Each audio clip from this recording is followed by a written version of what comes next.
ஜிம்னா women நிறைய பேர் வராங்க அப்படின்ற மாதிரி இருக்கு. அதுவும் ஆஃப்டர் பிரெக்னன்சி ஆனதுக்கப்புறம் ரொம்ப வெயிட் போட்டுருவாங்க. அவங்களுக்கே செல்ஃப் கான்ஃபிடன்ஸ் இருக்காது. ஸோ அதனால நம்ம வந்து ஃபிட்னஸ்க்காக வரணும்னு வருவாங்க.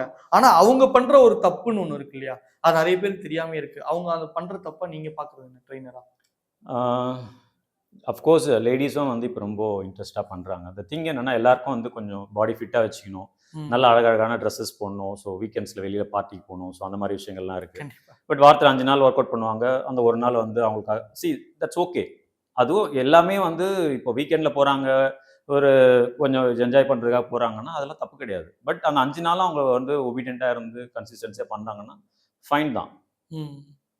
பட் இதில் தப்பு ரைட்டுன்னு சொல்கிறதுல ஒன்றுமே இல்லை. எக்ஸசைஸ் பண்ணாலே அவங்களாம் ஓகே தான்.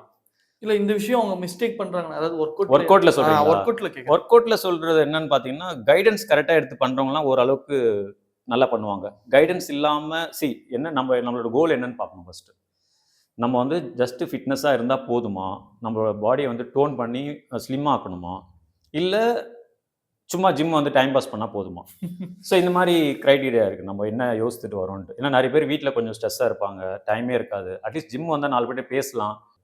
ஸோ நிறைய பேர் வீட்டில் பேசவே ஆள் இருக்காது. அவங்க பாட்டு மிஷின் மாதிரி வேலை செஞ்சுட்டு இங்கே வந்து ஒரு 1 ஹவர் எல்லாட்டும் பேசிட்டு ஒரு ஜும்பா டான்ஸோ இல்லை சம்திங் ஏரோபிக்ஸோ பண்ணிட்டு போகும்போது அவங்க கொஞ்சம் ஹாப்பியாக ஃபீல் பண்ணுவாங்க. Most of the home makers. சில பேர் வந்து என்னென்னா பாடியை வந்து கம்ப்ளீட்டாக ஃபிட்டாகவே வச்சுக்கணும், ரொம்ப ஒர்க்கே விட்டால் கூட பரவாயில்ல, நம்ம வந்து ஃபிட்னஸில் வந்து நல்லா பண்ணணும், பாடியை ஃபிட்டாக வச்சுக்கணும். என்னென்னா நிறைய காம்ப்ளிமெண்ட்ஸ் வரும் அவங்களுக்கு. டெய்லி போனோடனே ஒரு ஃபோட்டோ எடுத்து போடுறது. ஸோ அப்போ என்னென்னா அதனால் மோட்டிவேஷனும் நிறைய பேர் ஆவாங்க. சில பேருக்கு வந்து ஸோ அவங்களே பண்ணுறாங்க, நம்ம ஏன் பண்ணக்கூடாது? ஸோ அந்த மாதிரியும் இருக்கும். அந்த கமெண்ட்ஸை பார்த்தே நிறைய பேர் வந்து நம்மளும் இன்னும் பண்ணணும்னு சொல்லிட்டு நிறைய பேர் பண்ணுவாங்க. சில பேர் வந்து ஒரு கோல் வச்சு பண்ணுவாங்க. நம்ம ஒரு என்ன சொல்கிறது, ஒரு பாடி பில்டிங் பண்ணுறதோ வெரி ஃபியூ. இந்த பாடி பில்டிங் பண்ணுறது, அந்த கிளாசிக் பண்ணுறது இதெல்லாம் பார்த்தீங்கன்னா வெரி ஃபியூ தான். மாடல்ஸ் வந்து கம்பல்சரி ஜிம் போயே ஆவாங்க. ஏன்னா மாடல்ஸ்க்கு வந்து ஜிம் ரொம்ப மஸ்ட்டு.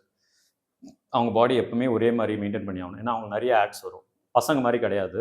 அவங்களுக்கு கண்டினியூஸாக வந்து ஷோஸ் வந்துகிட்டே இருக்கும், ஆட்ஸ் வந்துகிட்டே இருக்கும். ஸோ அதனால் வந்து அவங்க வந்து மோஸ்ட் ஆஃப் த டைம் எங்கேஜாக இருப்பாங்க. அதனால் வந்து அவங்க பாடியும் வந்து அவங்க ரெடியாகவே வச்சுருக்கணும். ஓகே.